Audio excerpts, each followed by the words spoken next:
Apollo 11 est propulsé dans l'espace pour une odyssée de 400 000 km jusqu'à la Lune. Pendant leur voyage de 8 jours, les astronautes d'Apollo 11 ont pu contempler des vues spectaculaires de la Terre tout en flottant en apesanteur. Et on prétend qu'ils sont allés là où personne n'était jamais allé.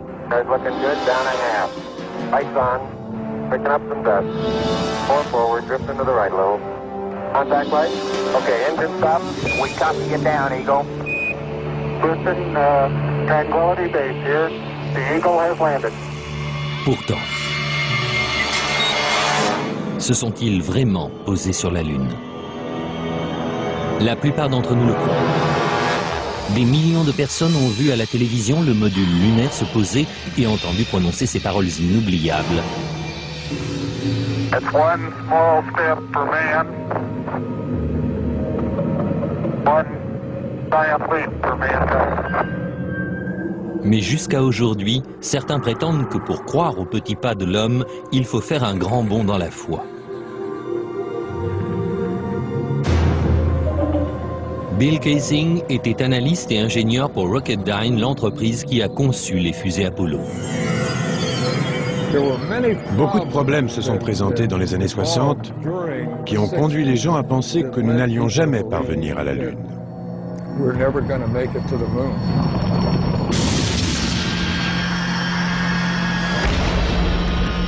Il y a 30 ans, Bill Kaysing regardait avec le reste du monde Apollo se poser sur la Lune.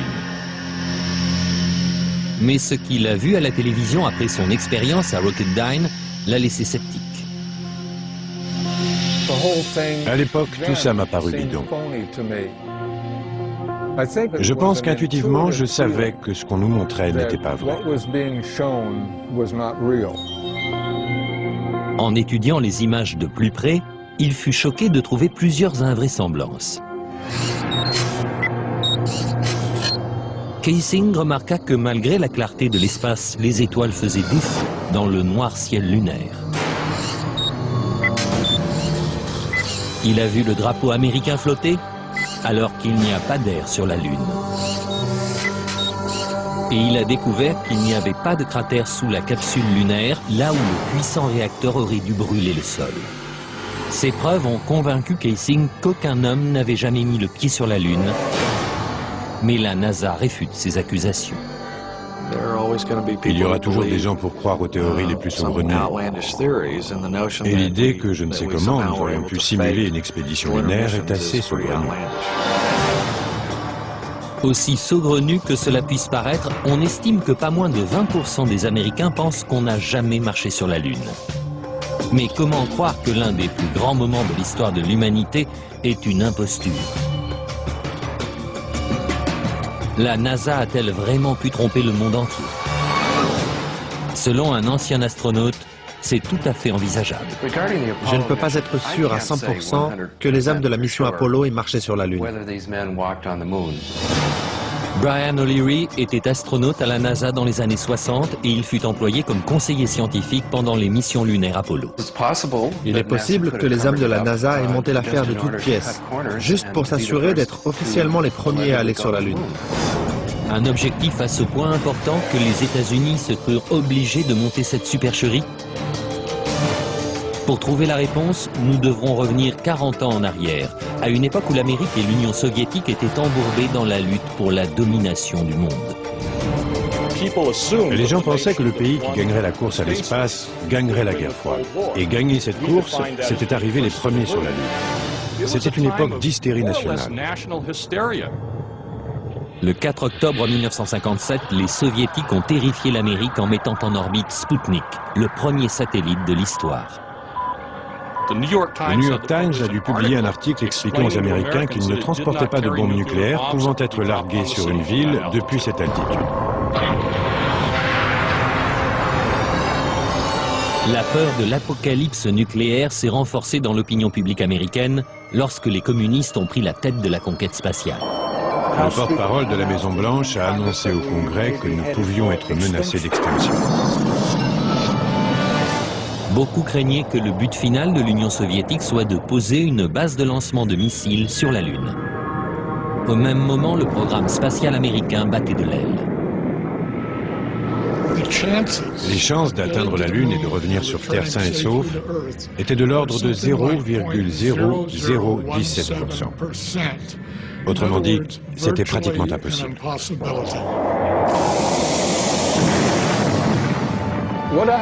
Ce qui s'est vraiment passé d'après moi, c'est que dans les années 60, on s'est dit « ce qu'on ne peut pas faire, on peut toujours le feindre ». Mais si les missions Apollo étaient vraiment simulées, comment a-t-on pu mener à bien une pareille imposture? D'après Kaysing, le décollage de la fusée Saturn V a vraiment eu lieu, mais elle n'a jamais envoyé d'astronautes sur la Lune. Les astronautes sont partis avec Saturn V.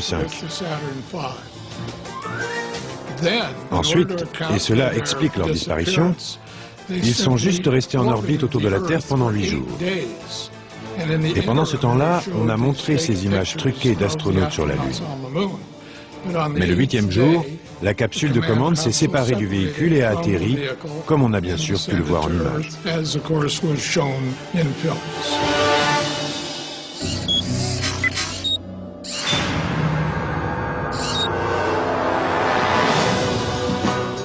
En 1968, cette théorie a inspiré le film Capricorn One, dans lequel le gouvernement tente de tromper le monde en simulant une mission sur Mars. We do not claim this planet in the name of America. We claim it in the name of all the people of the planet Earth. Les images d'Apollo sont d'ailleurs étrangement similaires à celles du film.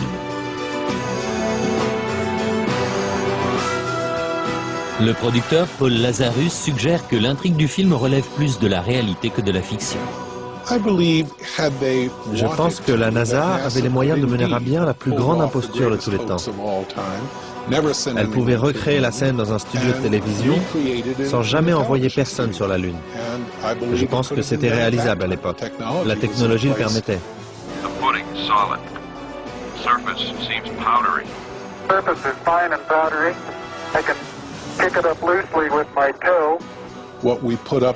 Dans le film, on a fait ce qu'on a pu avec seulement 4 800 000 $.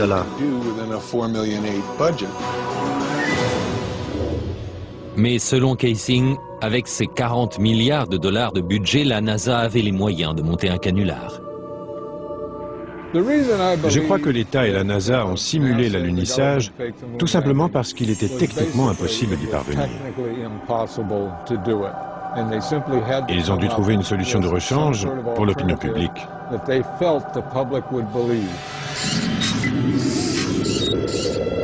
D'après Kaysing, les alunissages étaient en fait filmés en plein désert du Nevada, dans une base militaire secrète connue sous le nom d'Air 51. L'Air 51 est l'un des sites les plus secrets des États-Unis. Si on y pénètre à la recherche d'informations, on peut très bien être descendu sans autre forme de procès. Des photos de l'Air 51 prises par un satellite espion russe révèlent non seulement une série de hangars qui ressemblent à des studios de cinéma, mais aussi des portions de terrain désolées qui ressemblent à la Lune et sont comme par hasard couvertes de cratères. Comparez cette photo d'un cratère lunaire officiellement prise depuis l'orbite de la Lune par Apollo 10 avec cette photo satellite d'un cratère de l'Air 51. Les astronautes eux-mêmes ont remarqué la ressemblance entre les terrains. It has a stark beauty all its own. It's like much of the high desert of United States. Est-ce qu'on a vraiment pu faire croire à des milliards de personnes que le désert du Nevada était la Lune? Kaysing pense que c'est possible, et que c'est peut-être la vraie raison pour laquelle l'Air 51 est soumise à une telle quarantaine. C'est une base très secrète et pour cause. Sans l'ombre d'un doute, les décors lunaires sont encore là. Et s'ils y sont, on n'est pas prêt de pouvoir y jeter un coup d'œil. Dans la suite de ce programme, si le module lunaire s'est posé avec une poussée de 5000 kg, comment se fait-il que l'explosion n'ait pas donné naissance à un cratère? Cette empreinte de pied a-t-elle bien été faite sur la Lune? 10 astronautes sont morts dans d'étranges circonstances. Jusqu'où étaient prêts à aller ceux qui ont organisé cette imposture? On nous a dit que le 20 juillet 1969, le module d'excursion lunaire, le LEM, emmena des astronautes jusqu'à la surface de la Lune. Mais ne s'agissait-il pas plutôt d'une maquette déposée par des câbles sur un plateau de cinéma? Selon Bill Kaysing, cela pourrait expliquer l'absence de bruit de moteur dans les documents officiels de la NASA.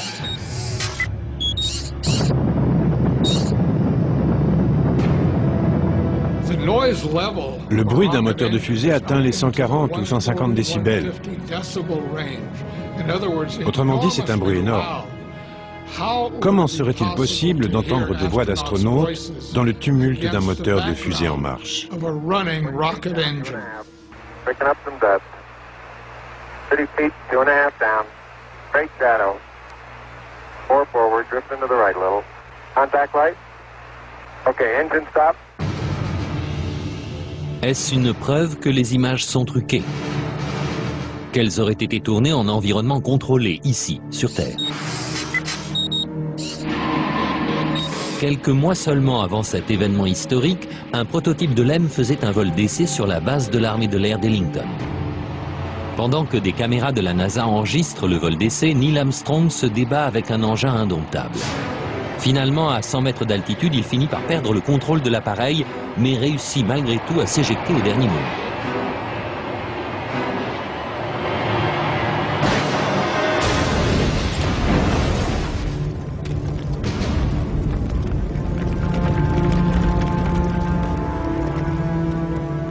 Le module était déjà instable et difficile à piloter dans un environnement terrestre familier.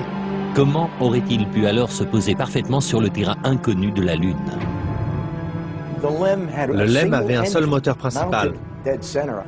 Et à part ça, il était muni d'un petit réacteur de propulsion et de 2 ou 3 petits réacteurs de poussée au-dessus. Les astronautes étaient censés contrôler l'altitude pendant la descente. Eh bien, je vais vous dire un secret. Si quelqu'un avait bougé d'un poil dans la cabine, ça aurait affecté l'équilibre des poids. Et elle se serait mise à basculer et à tourner sur elle-même.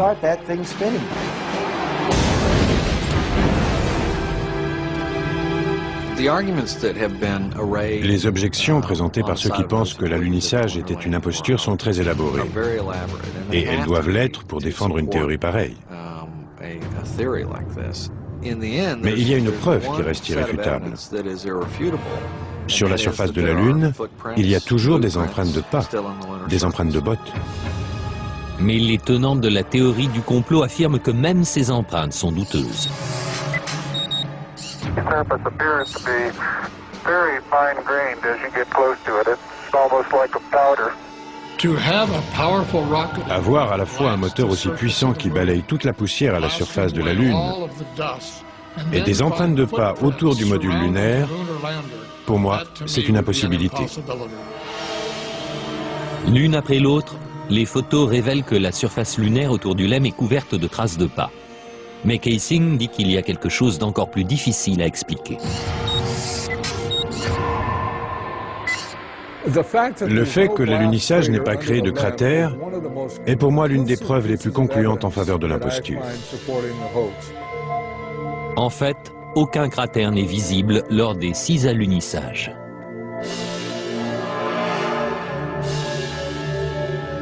Mais Paul Fjeld, spécialiste en LEM, dit pouvoir nous expliquer pourquoi le module lunaire n'a pas créé de cratère en se posant sur la Lune. La force émise par les réacteurs lors de la descente est environ de 700 à 1000 kg.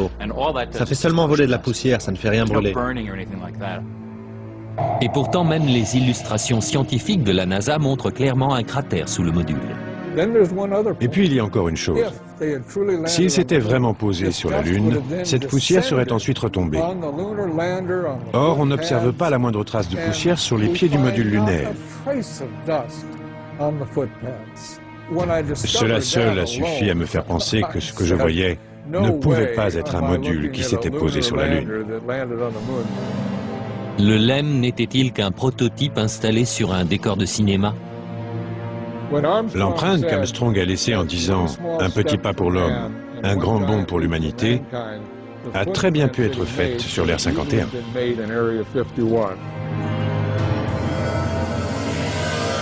Kaysing remarque que le départ du LEM est encore plus suspect. Dans les images de la phase d'ascension, on ne voit pas la traînée de fumée qui devrait sortir du réacteur.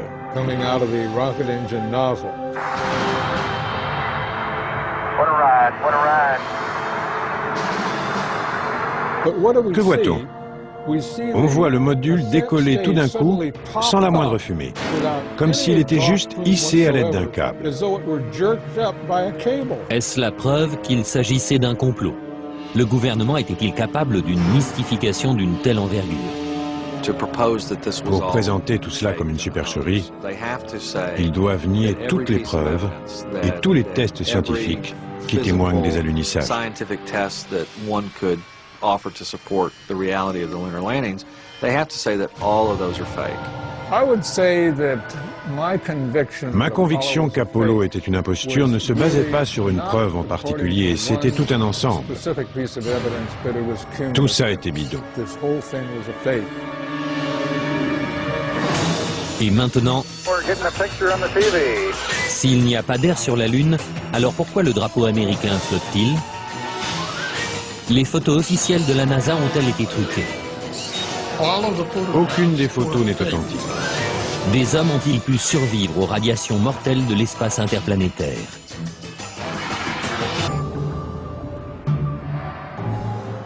Si les alunissages ont vraiment été filmés dans un studio de cinéma, alors où sont les preuves? D'après David Percy, réalisateur et photographe de renom, la preuve est dans les photos et les films de la NASA elle-même. Nos recherches tentent à montrer que les images des missions Apollo ne sont ni authentiques ni justes. Pour nous, les images d'Apollo sont truquées. Elles sont remplies d'invraisemblances et d'anomalies. Selon Percy, l'examen de ces images conduit à penser que l'homme n'est pas du tout allé sur la Lune.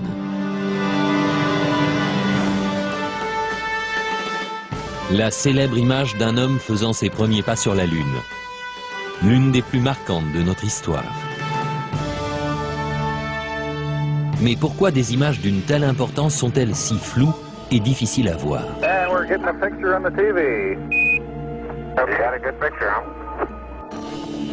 La NASA impute ses résultats à la technologie des années 60. Si l'on revient en arrière, la vidéo de la mission Apollo 11 est de bien mauvaise qualité selon nos standards actuels. Ce sont des images spectrales qui n'ont pas l'air très réelles. Cela est dû au transmetteur et à la caméra dont on disposait à l'époque pour la mission Apollo 11. Mais Bart Sibrel, journaliste d'investigation, pense que la NASA a volontairement brouillé les images. La NASA a orchestré l'imposture de façon tout à fait unique. Grâce à la télévision, ils étaient en mesure d'obtenir une image qu'ils contrôlaient complètement, en noir et blanc, avec du grain. Et cette image a persuadé tout le monde que l'homme avait marché sur la Lune. Nous n'avions aucune raison d'en douter. C'est triste à dire, mais c'est quelque chose de très facile à faire. Pour les tenants de la théorie du complot, ces images floues constituent une preuve supplémentaire.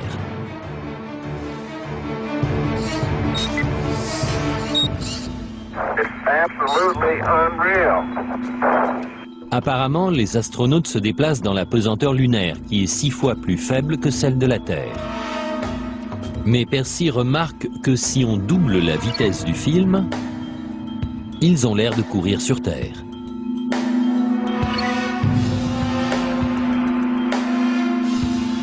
Même chose avec le patrouilleur lunaire. En accéléré, on dirait qu'il se déplace sur Terre. Mais une autre question est particulièrement troublante.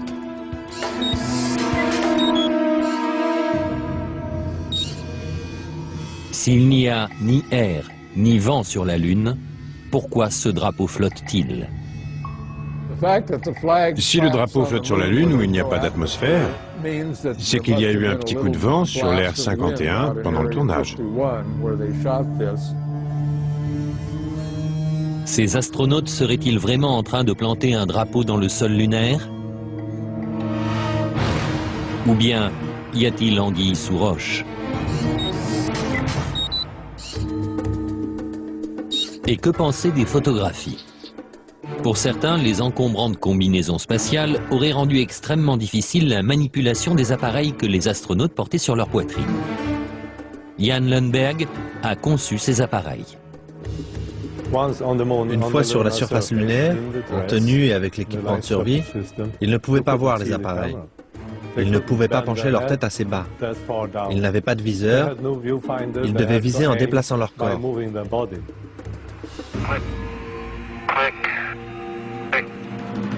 Si les appareils étaient si difficiles à manipuler, comment des milliers de photos ont-elles pu être prises avec une clarté cristalline et un cadrage précis? En apparence, ces photos prises sur la Lune sont absolument parfaites. Mais en les examinant de plus près, Kaysing a fini par découvrir certains défauts. Des erreurs malheureuses ont été commises qu'aujourd'hui on commence à découvrir. Principal problème, l'éclairage.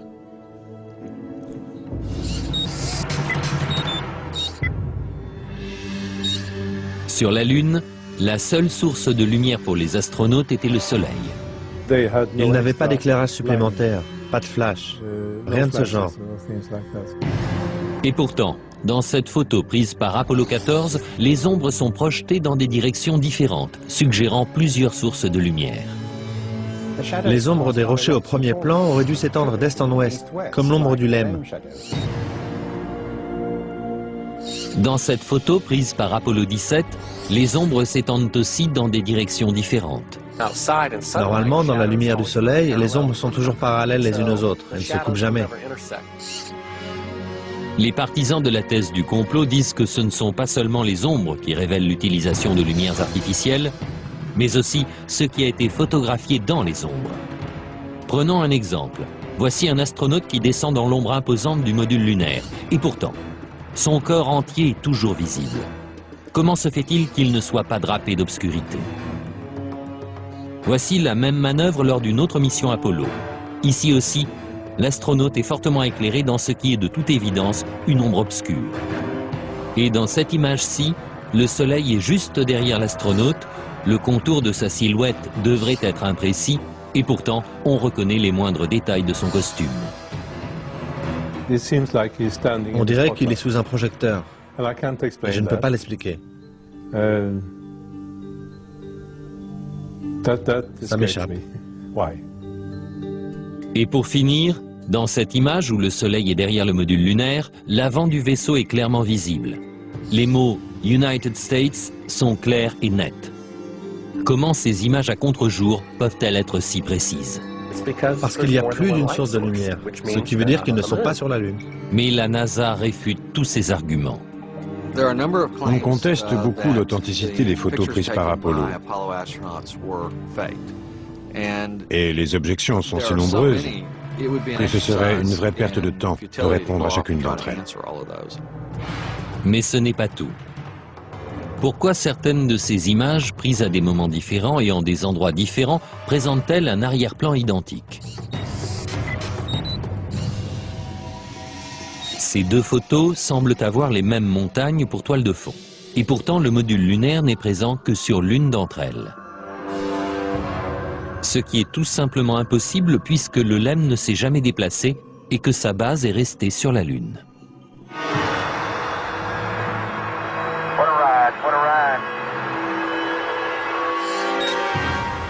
Certains pensent que la même toile de fond a été utilisée pour prendre deux photos tout à fait indépendantes. Les mêmes incohérences apparaissent dans la vidéo. La meilleure preuve, ce sont les anomalies picturales dans les photographies du voyage sur la Lune. Dans l'une des photos d'Apollo 16, on a la même vue de la même colline à 2 jours d'intervalle.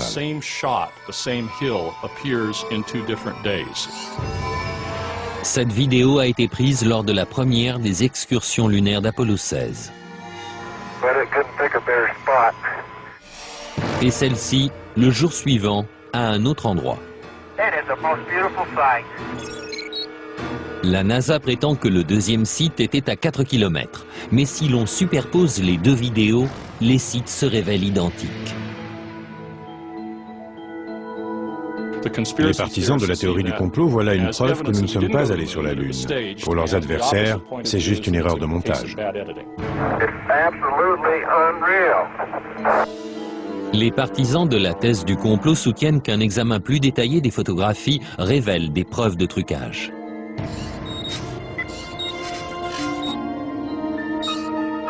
Des croix étaient gravées dans les appareils photo,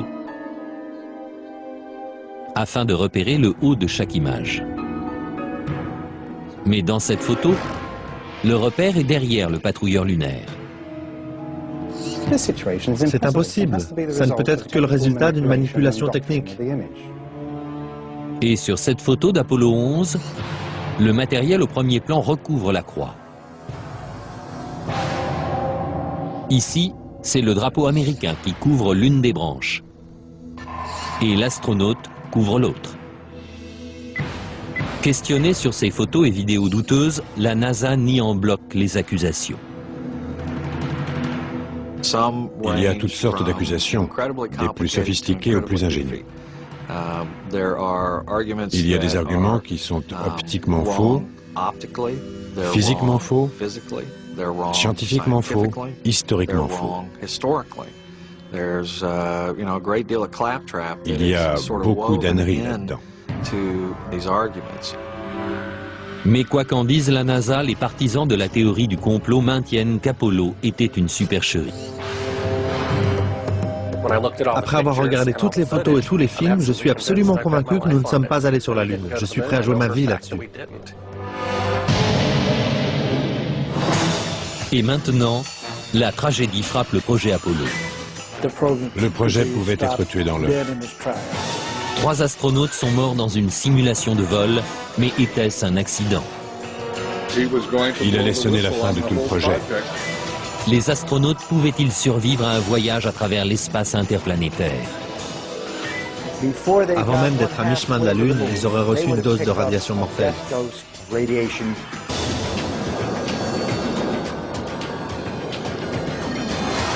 S'il y a vraiment eu complot, comment la NASA a-t-elle pu organiser une aussi vaste supercherie sans que quelqu'un ne tire la sonnette d'alarme de l'intérieur? Virgil Grissom, dit Gus, fut sélectionné pour faire partie des 7 premiers astronautes. Père de famille et vétéran de plusieurs vols spatiaux, ce héros national allait sans doute être choisi pour être le premier homme à marcher sur la Lune.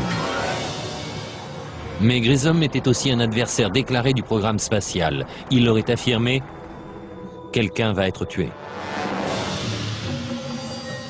Malheureusement, les pires craintes de Grissom se sont réalisées. Le 27 janvier 1967, 2 ans avant le premier alunissage, Grissom et son équipe embarquèrent dans la capsule Apollo 1 pour une simulation grandeur nature. Les problèmes ont commencé presque immédiatement. D'abord avec les systèmes de communication.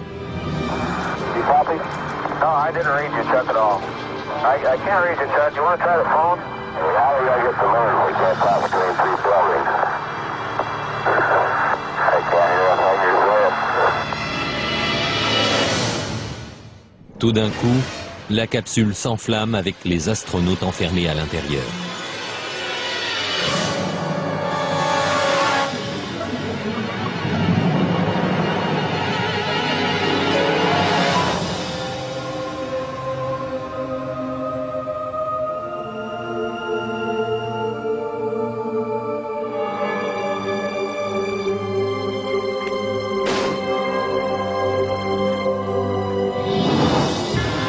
Gus Grissom, Ed White et Roger Chaffee ont perdu la vie avant même de quitter la rampe de lancement.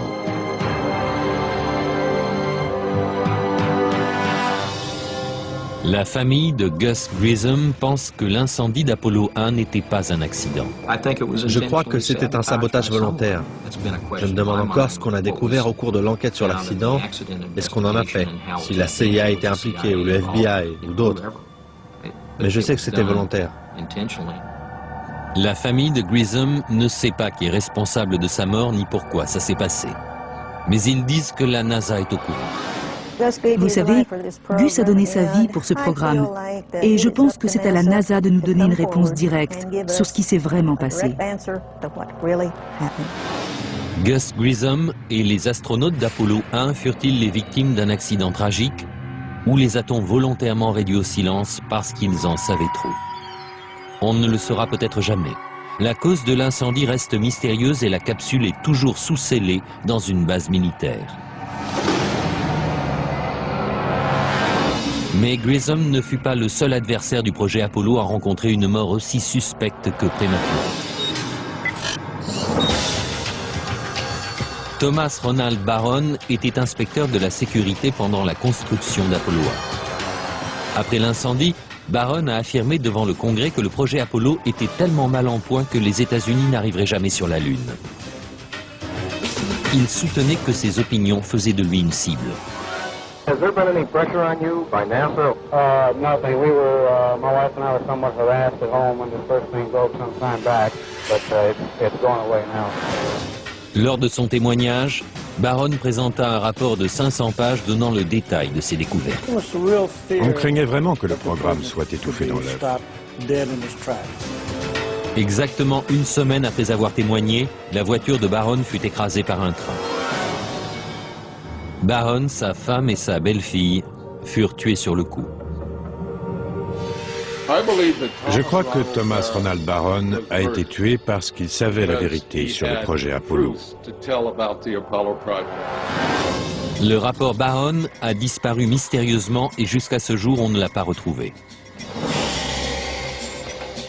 Mais le projet Apollo n'a pas cessé, ni les morts prématurées. Entre 1964 et 1967, pas moins de 10 astronautes ont perdu la vie dans des accidents étranges, ce qui représente 15% des astronautes de la NASA.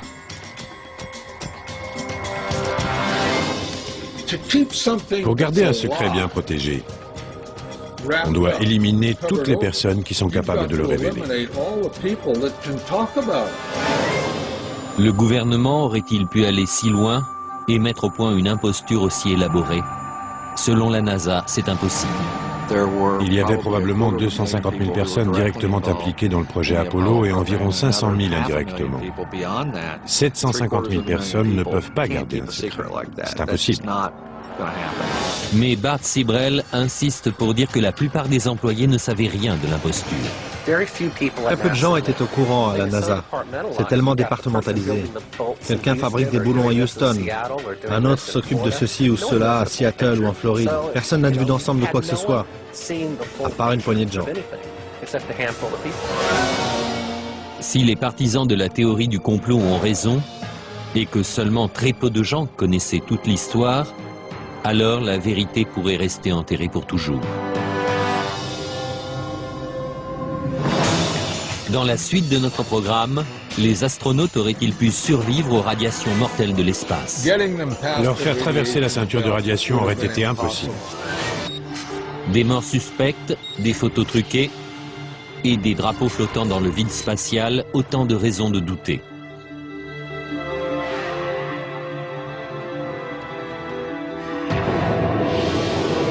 Mais certains pensent aussi que les astronautes n'auraient jamais survécu au voyage. Ils ne pouvaient pas aller sur la Lune à cause d'un phénomène que peu de gens connaissent, appelé ceinture de radiation de Van Allen. À 800 km de la surface terrestre, ces ceintures de radiation épaisses de plusieurs milliers de kilomètres entourent notre planète. Tout être humain traversant la ceinture de Van Allen serait tombé extrêmement malade ou aurait été tué par les radiations très peu de temps après. À part les missions Apollo, aucun vol habité n'a jamais tenté de traverser ces radiations mortelles. Toutes les missions habitées de l'histoire, Gemini, Mercury, Skylab, sont restées en dessous de la ceinture de radiation, à part celles qui sont allées sur la Lune. D'après le physicien Ralph Rennet, pour protéger les astronautes, la capsule aurait eu besoin d'un revêtement de plomb de 2 mètres d'épaisseur. Leur seule protection était une coque externe en aluminium, fine comme du papier, et leur combinaison faite en fibres de verre, d'aluminium et de silicone. En ce qui concerne les radiations, il est très intéressant de noter que les astronautes n'étaient protégés que d'un film d'aluminium très fin, alors que sur Terre, on nous recouvre d'un bouclier de plomb pour une radio des dents.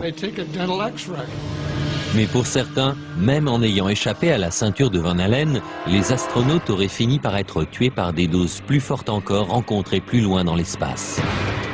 En effet, des explosions violentes à la surface du Soleil, les orages magnétiques, remplissent l'espace d'une radioactivité intense. Un orage magnétique peut multiplier l'intensité des ceintures de radiation par 1000. D'après René, la mission Apollo 16 coïncide avec l'un des plus intenses orages jamais observés sur le Soleil. Une immense éruption a fait le tour du Soleil, la plus grande éruption du XXe siècle. Elle ne s'est pas arrêtée pendant 3 ou 4 jours, parcourant lentement toute sa surface. Bien que les effets des radiations soient terrifiants, la perte de cheveux, le cancer, les éruptions solaires n'ont fait aucun mal à l'équipage d'Apollo 16.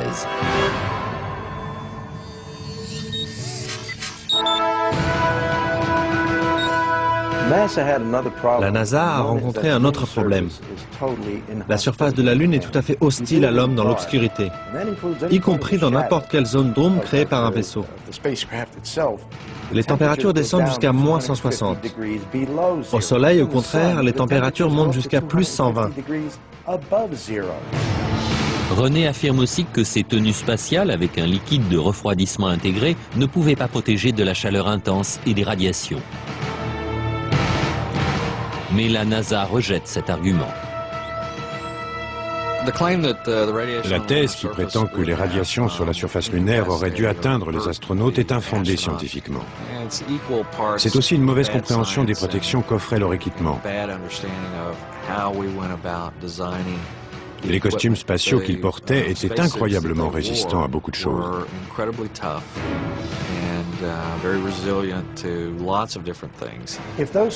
Si ces costumes sont aussi efficaces que ce que dit la NASA, alors qu'ils prennent un ou deux types, qu'ils les mettent sur le site radioactif de 3 Miles Island en leur demandant de nettoyer tout ça. Mais ils ne peuvent pas le faire et ils ne le feront pas. Aucun des astronautes d'Apollo n'a jamais été atteint d'une maladie grave à la suite d'un voyage sur la Lune. Parce qu'ils n'ont jamais quitté l'atmosphère terrestre? C'est la principale raison pour laquelle les Russes n'ont jamais vraiment voulu envoyer des hommes sur la Lune. Était-ce la peur des radiations mortelles qui poussa les Russes à abandonner leur projet de voyage sur la Lune? D'après l'un de leurs principaux cosmonautes, ce facteur fut déterminant. Bien sûr, nous étions inquiets à l'idée de nous jeter dans l'inconnu de l'espace. Bien sûr, nous avions peur. Nous n'avions aucune idée des effets possibles de ces radiations sur l'être humain. Nous imaginions même qu'elles pouvaient pénétrer le vaisseau spatial lui-même.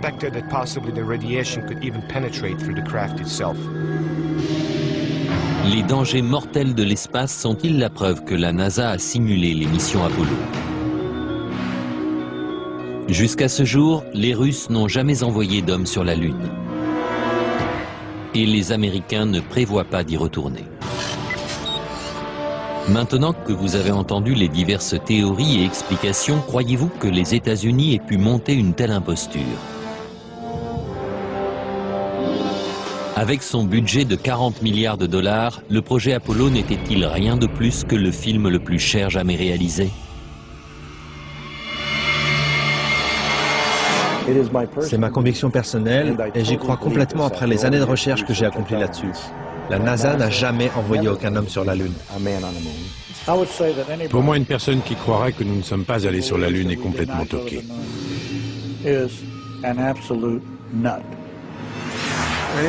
Je veux bien qu'on me traite de toqué, de cinglé ou de fêlé.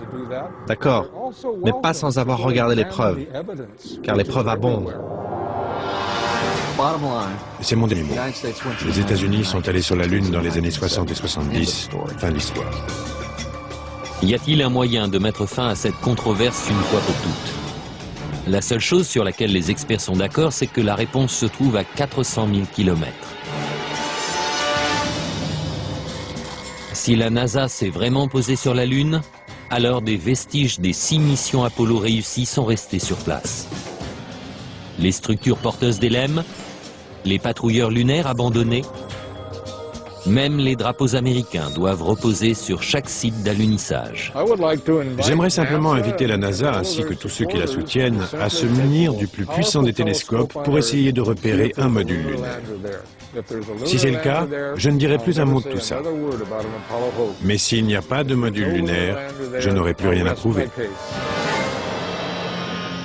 Mais il n'existe pas de télescope capable d'examiner la Lune avec une telle précision.